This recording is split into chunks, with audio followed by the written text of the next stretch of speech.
all started working on a series in my dad's shed. I followed my dreams and joined the Marines, serving in Afghanistan. Defenders were always part of me.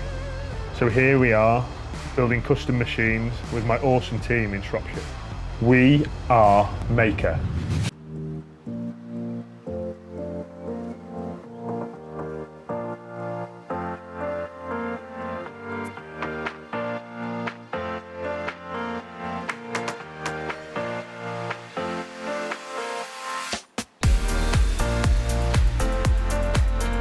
Hi guys, I'm Dave and welcome to Mahker. This is episode 29. We're getting there now, cracking through these episodes, and we're loving your comments and your feedback, guys. Today I'm going to give you a walk through the finishing touches that we put on these cars. Ethos will be leaving us soon and going home to his new home in Cardiff, which I can't wait. Dave's coming this Saturday and I can't wait to show him what we've been up to in here. So we've given him this walnut wood, we've given him leather trim, and we've given him these beautiful distressed leather chairs. And I'm in love with this that much, I don't want him to have it back. So I think I have to build another one for myself, maybe like a 110 double cab, something like that.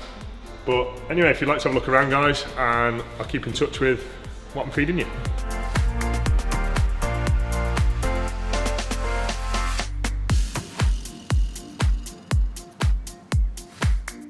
So what you see here is this Defender's coming to us for our classic front end kit.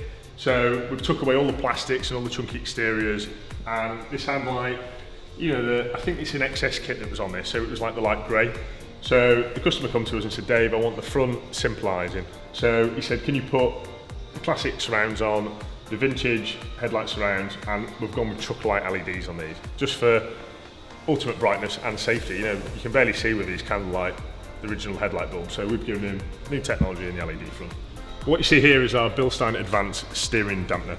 The technology that Bilstein have put into these is obviously their secret, but I can tell you now, every vehicle that we fitted these to, it almost takes the slack out of your steering and makes you feel a lot more confident on the road. So we've got these currently on offer, guys, £150 plus the VAT, and I believe we had free postage on those. So if you want one, get in touch. Underneath, guys, we've given this car our sports lowering suspension. So we lower them by 50mm, only 50mm, otherwise you lose a lot of your travel. And for us, Defenders needs to handle well, especially when we start winding the power up. So this has got one of our VNT hybrid turbos. So we fitted a bigger wheel into this turbo housing, and you'll see some pictures shortly of the actual machining on there that our machine shop supplied us. So we fitted a bigger wheel into the VNT housing so we can get more boost and more bang for our buck. And as you see under here, we've gone Fox shocks like we do on all our builds. There's our custom sport springs. We've put galvanised spring seats in there. That is just, it's a nice little touch. If we're in there and we're touching something, it's stainless bolts, gal spring seats, stainless bolts throughout. We've gone with a upgraded rear anti-roll bar, Super Pro bushes, new drop links. As we know, moving, wearing components, things wear out. So change them, guys. Don't go fitting rusty old bolts. It's something we don't like doing, so please follow suit.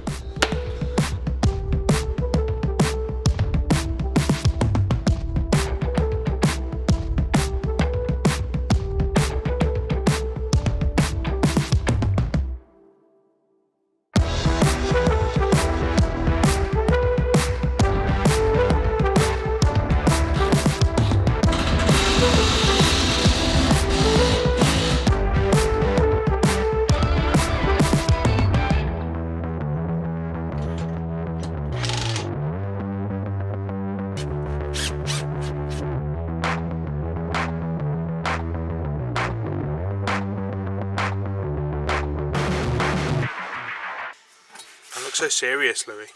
Pardon? Don't look so serious.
So Mark, what's the process of getting to the point where you've got these lovely patterns that you're about to cut out? First of all, I draw it out on with a white pencil, all the high spots and where I want to put the seams, and then we get some clear Fablon, and then what we do is we stick it all over the top of the door card,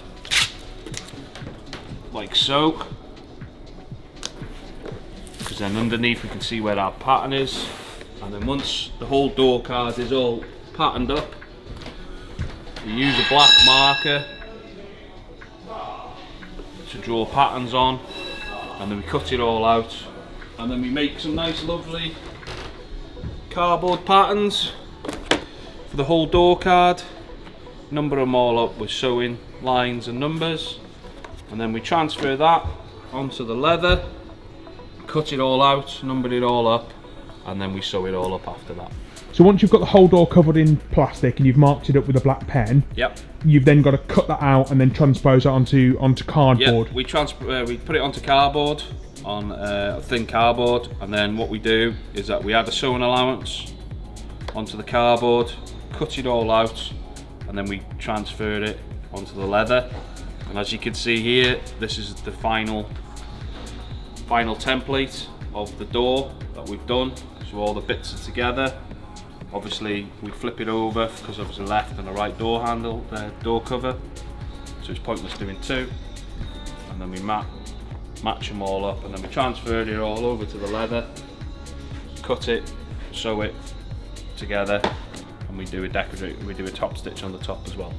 Basically, yeah, all the numbers marry up together, so it's obviously makes my life a lot easier when I'm sewing it together. After we've transferred it all on, as you can see, we've transferred it to the leather, add a little bit extra for when we turn it over and glue it onto the door cards, and that's about it really. So next up then we've got to get this all cut out. Get it all cut out into nice cutted pieces, and then what we do on that is that we skive the edge, which is basically take a thin layer of leather on the seam allowance, so when you join the seams together it's nice and flat.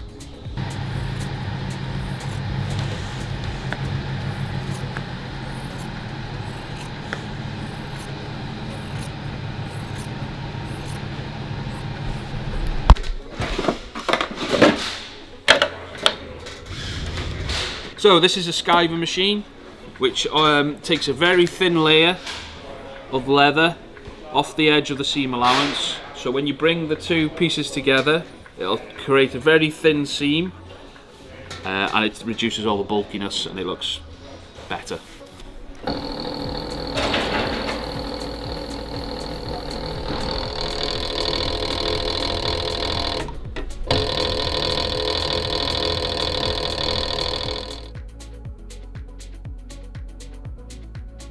Right, so we've put them through the skiver machine now, and as you can see, it's nice and thin edges on it on both sides. So then when we decide to stitch them together, we put them together like that, it'll be a nice thin seam. Right, so we've stitched these panels together now, and as you can see, because we skived them, you get a nice flat seam, sticking it together, so obviously it looks nice and flat and it doesn't look bulky. We're just stitching it with a Jack walking foot sewing machine, just to get it all nice and tight and ready to be put back onto the door card.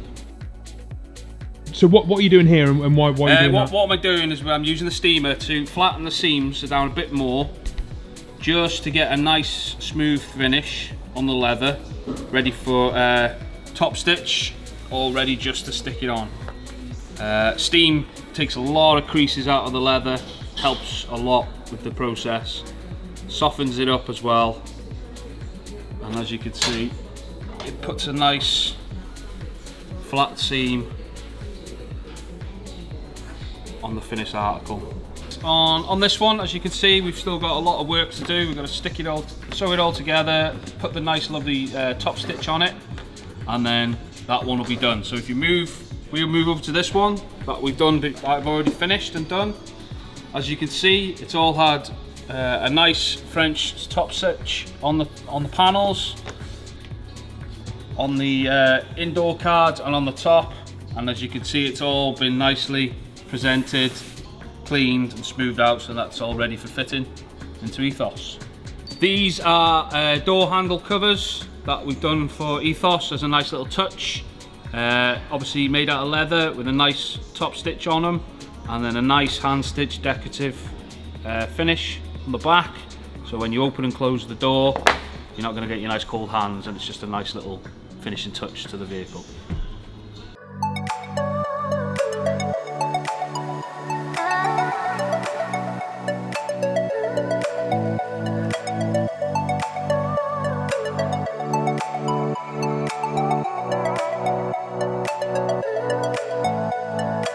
So what you see here is a fully rebuilt and reworked 200 TDI. So this engine was not originally in the Wolf. As many of you know, the Wolf came with the 300 TDI, so we pulled that motor out, and it was in a sorry state of repair, not running, there was a bit of a knock.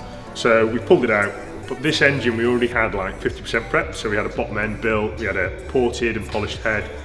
The engine was 3/4 built, so I said to a good friend of mine, Rob, I said, Rob, for Project Rodent, time is ticking, mate, and we need to get the ball rolling. So I've given him this engine. So this engine is going in Project Rodent, and it's going to be an absolute animal. So this one I want to say is going to be knocking on the doors of maybe 180 horsepower, something like that, bags of torque. So Turbo Technics, turbo, this is a VNT turbo that has got bags of boost. So I'm hoping to run probably 1.5 bar, something like that. And if you look down here, this VE pump has had bigger elements put inside it. So our Bosch injection centre works their magic on these pumps for us. And also we put some very fancy nozzles on these injectors, which gives us the ultimate bang for buck. So, and as you'll notice here, we've gone twin alternators because this trip is going to be in the middle of nowhere. We're taking the routes that the pioneers did years ago. So those old boys, they literally jumped in an old truck or motorbikes, I think it was back in the day, and literally followed where the compass followed and where it pointed and just went for it. So what we're going to do is, reliability is key with this, so we're going to turn the power down a little bit for the ultimate reliability, and we don't want to be guzzling lots of fuel. So I've given him a second alternator just in case the first one fails. So it's a case of just switching the wire into the second one, and we've got continuous power. We're going to do little things like we're going to carry another lift pump, we're going to carry some secondary spares just in case the worst does happen.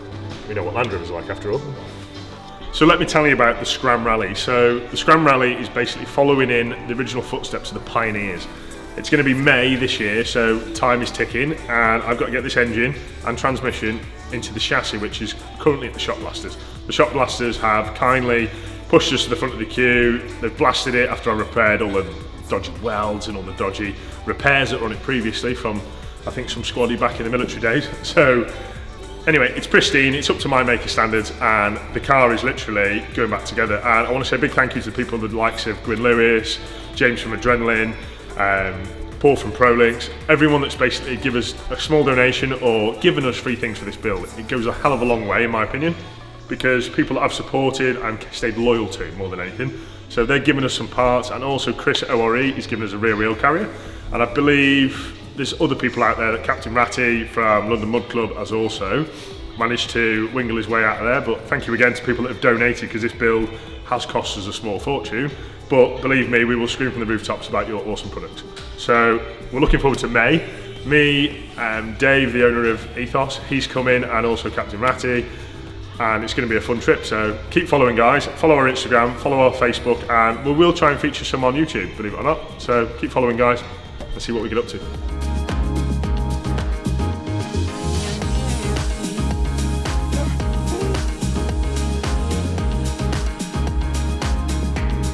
This is a 330D BMW, which we're taking the engine out of eventually. We leave them in the vehicles first, fit a bigger turbo, get rid of the decap pipe off it with a stroke pipe on it, do all the setup in the vehicle, give it a good test, and then when we're ready we'll take it out and put it in the customer vehicle. So this one's going Customers 90, which is coming in a couple of months' time. Customer wants a 330D with a bit of tuning on it, so we're doing the setup in here, try it, and then we'll swap it over after. So as you can see, we've got the bigger turbo fitted to this engine now with the decap pipe. We're just going to fit the rest of the inlet manifold, which is all ready to go back on. High flow air filter, and then we'll get it on the road and give it a good test.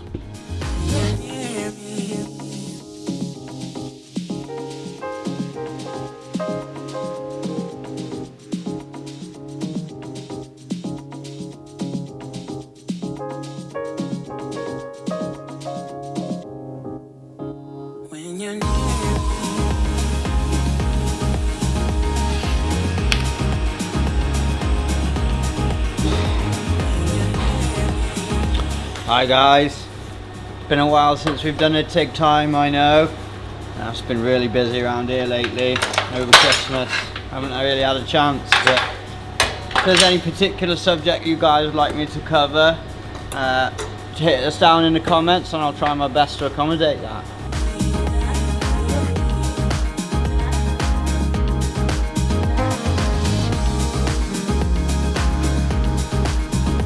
So, Wombat's back, guys, for a few little finishing touches.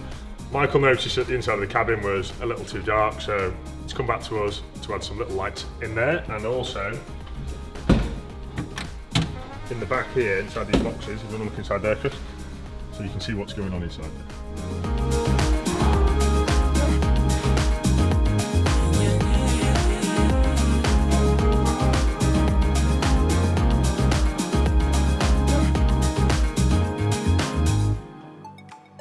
So what you see here, this is the custom cubby box that we've made for Ethos.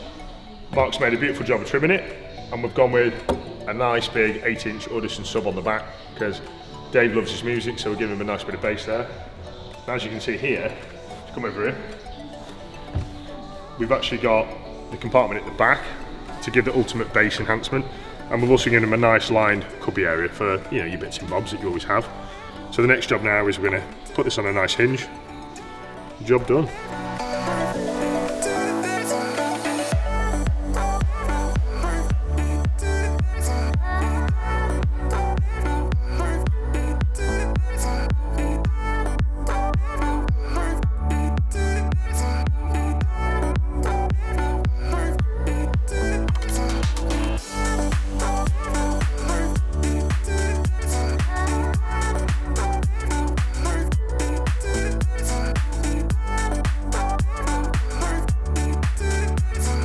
So guys, what do you think of the finish of this?